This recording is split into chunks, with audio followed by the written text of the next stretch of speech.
प्राकृतिक नियमों द्वारा शरीर शोधन अर्थात बिना औषध रोग दूर करने के उपाय।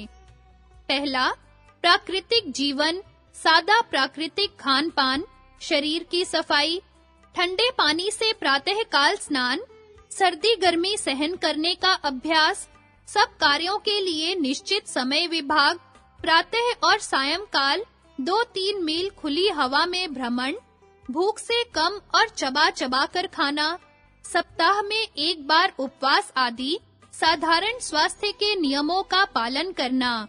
दूसरा, प्रातः और सायंकाल निश्चित समय पर संध्या, व्यायाम, शीर्षासन, ऊर्ध्व सर्वांगासन, मयूरा आसन, सर्पासन आदि और प्राणायाम, भस्त्रिका आदि।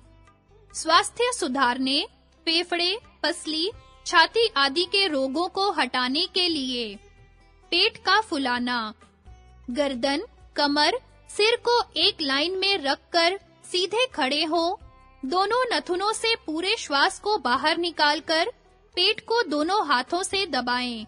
इस प्रकार दोनों हाथों से पेट को दबाते हुए धीरे-धीरे श्वास को दोनों नथुनों से भरते हुए पेट को फुलाएं।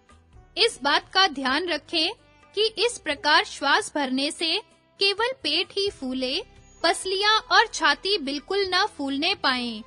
भरसक श्वास भरने के पश्चात थोड़ी देर उसे वहीं रोके रहें।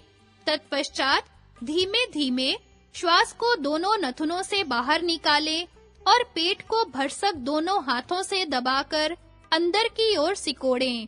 इस क्रिया को 5-6 बार करें। पसलियों का फुलाना।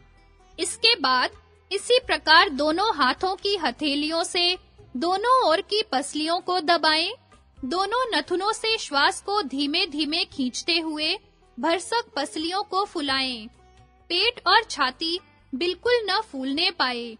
कुछ देर श्वास को पसलियों में रोककर धीमे-धीमे दोनों नथुनों से निकालें। पसलियों को हाथों से दबाते हुए यथाशक्ति सिकोड़ें। इस क्रिया को भी 5-6 बार करें। छाती का फुलाना। इसके बाद दोनों हाथों की हथेलियों से छाती को हंसली की हड्डी के नीचे दबाकर धीमे-धीमे श्वास को खींचते हुए भरसक छाती को फुलाएं। इस बात का ध्यान रखें कि पसलियां और पेट बिल्कुल न फूलने पाए। कुछ देर श्वास को रोकने के पश्चात धीमे-धीमे श्वास को बाहर निकालें। छाती को खूब सिकोड़ें। इस क्रिया को भी 5-6 बार करें। पूरी गहरी श्वास। उपर्युक्त तीनों क्रियाओं के अभ्यास के पश्चात इस प्रकार दोनों नथुनों से पूरा गहरा श्वास लें कि पहले पेट, फिर पसलियां और अंत में छाती फूले। कुछ देर रोकने के पश्चात इस प्रकार धीमे-धीमे दोनों नथुनों से श्वास निकालें कि पहले छाती सिकुड़े, फिर पसलियां और अंत में पेट सिकुड़कर पीठ से लग जाए। इस क्रिया को भी 5-6 बार करें। इन क्रियाओं के करने से सब प्रकार के रोग और निर्बलता दूर होकर शरीर स्वस्थ और निरोग हो जाएगा। तीसरा, जल चिकित्सा। Hip bath. शौच से निवृत्त होकर खाली पेट छाती और पैरों को बचाकर केवल नाभि के पास के पेट को ठंडे पानी में रखकर नाभि के नीचे के भाग को चारों ओर कपड़ा फिराकर ठंड पहुंचाएं। इस क्रिया को टीन के बने हुए टब में किया जाता है। इसके पश्चात व्यायाम करना अथवा घूमना चाहिए। Sun bath. सुबह को कुछ हल्का कपड़ा ओढ़कर धूप में कुछ समय बैठना। Steam bath.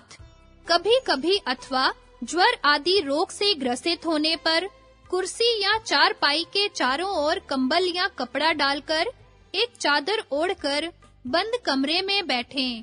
एक अंगीठी पर एक देगची में पानी भरकर उसके मुंह को बर्तन से ढककर चारपाई या कुर्सी के नीचे रख दें। जब खूब भाप आने लगे तब बर्तन हटाकर भाप लें। पसीना बिल्कुल सूख जाने पर और शरीर ठंडा होने पर बाहर निकले अथवा वहीं उसी समय हिप बाथ लें। Sitz bath. एक तसले अथवा मिट्टी के बड़े कुंड में ठंडा पानी भरकर इंद्रिय के मुंह के ऊपर वाली खाल को ऊपर करें, फिर इंद्रिय को पानी में रखकर नीचे से उस खाल को बाएं हाथ के अंगूठे और उसके पास वाली अंगुली से इस प्रकार पकड़ें कि जिस प्रकार पकड़ी हुई झिल्ली का कुछ भाग इन दोनों अंगुलियों से बाहर रहे। इस झिल्ली को कपड़े से छुआ-छुआ कर ठंड पहुंचानी चाहिए। यदि खाल इंद्रिय के ऊपर चढ़ी हो और दोनों अंगुलियों से न पकड़ी जा सके, तो उस स्थान को जहां पर यह खाल ऊपर से जुड़ी हुई है, उस कपड़े से छुआ-छुआ कर ठंड पहुंचाएं। पानी जितना ठंडा होगा, उतना ही लाभदायक होगा। प्रातः काल शौच के पश्चात अथवा भोजन के पूर्व या सायंकाल सोने या ध्यान से पहले 5 मिनट से आधे घंटे तक इस क्रिया को करें। यह क्रिया चित्त को शांत एवं प्रसन्न, वीर्यवाहिनी नाड़ियों, मस्तिष्क तथा सब मर्म स्थानों को शक्ति पहुंचाने, ब्रह्मचर्य की रक्षा और प्रमेह आदि सब प्रकार के रोगों को दूर करने के लिए उत्तम है। इस क्रिया को करके अभ्यास पर बैठने से मन शीघ्र शांत हो जाता है।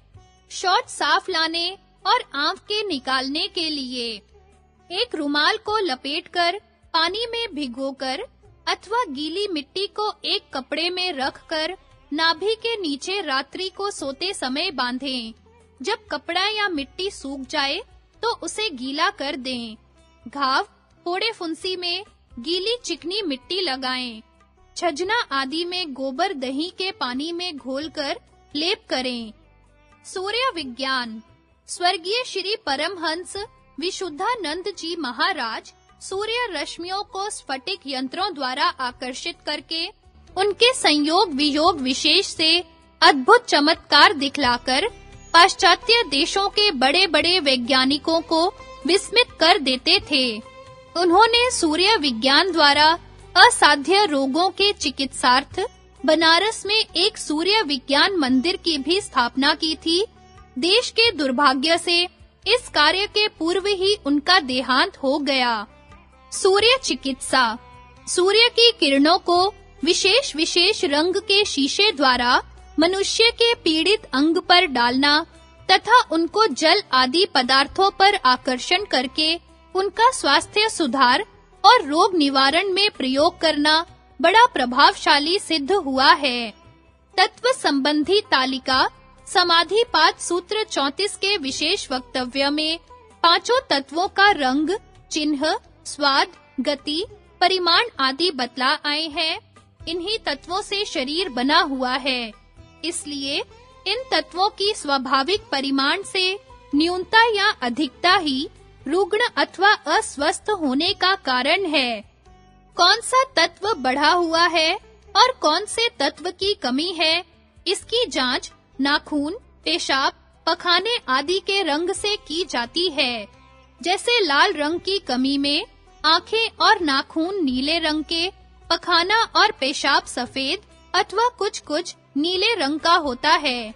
नीले रंग की कमी में आंख गुलाबी, नाखून लाल, पखाना और पेशाब कुछ लाल या पीला होता है।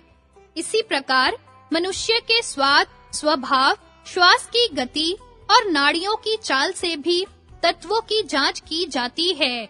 यदि किसी तत्व की उसके स्वाभाविक अवस्था में कमी को, उसके रंग को सूर्य की किरणों द्वारा रुग्ण शरीर में प्रवेश करके पूरा कर दिया जाए तो रोग निवृत्ति हो सकती है। विशेष रंगों को सूर्य की किरणों द्वारा रुग्ण शरीर में पहुंचाने के बहुत उपाय ढूंढे गए हैं। उनमें से सबसे सरल 4 हैं। पहला, विशेष रंग के शीशे द्वारा सूर्य की किरणों को रुग्ण शरीर में पहुंचाना अथवा उस रंग की शीशे की लालटेन द्वारा उस रंग का प्रकाश डालना। दूसरा, विशेष रंग की साफ बोतलों में ताजा या वर्षा का जल अथवा गंगा जल भरकर काग लगाकर कम से कम 4 घंटे और अधिक से अधिक 3 दिन धूप में रखकर पानी को औषध रूप में पिलाना तथा रुग्ण स्थान में लगाना। तीसरा, विशेष रंग की बोतल में मिश्री आदि पदार्थ अथवा औषध रखकर काग लगाकर 15 दिन से 1 माह तक धूप में रखकर औषधि रूप में प्रयोग करना। चौथा, विशेष रंग की बोतलों में सरसों, तिल, अलसी आदि का तेल रखकर काग लगाकर कम से कम 40 दिन तक धूप में रखकर पीड़ित स्थान में मलना।